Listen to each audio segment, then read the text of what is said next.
rest of the world will say clearly and unambiguously that it cannot and will not be complicit in any act of illegality.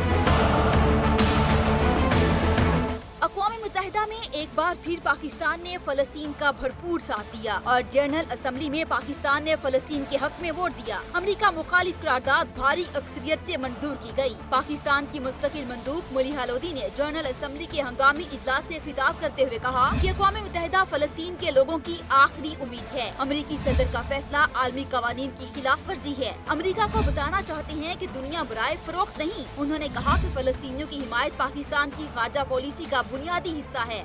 Support to the Palestinian cause and the defense of Al-Quds Al-Sharif has been a pillar of my country's foreign policy.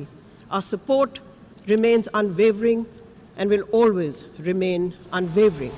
Pakistani हुकूमत और अवाम फ़लस्तीनी अवाम की इखलाकी, सियासी और सिफारती हिमायत जारी रखेगी। पाकिस्तान ने हमेशा फ़लस्तीन का साथ दिया है और अक़वाम मुत्तहिदा में पाकिस्तान फ़लस्तीन के हक में आवाज़ उठाने वाला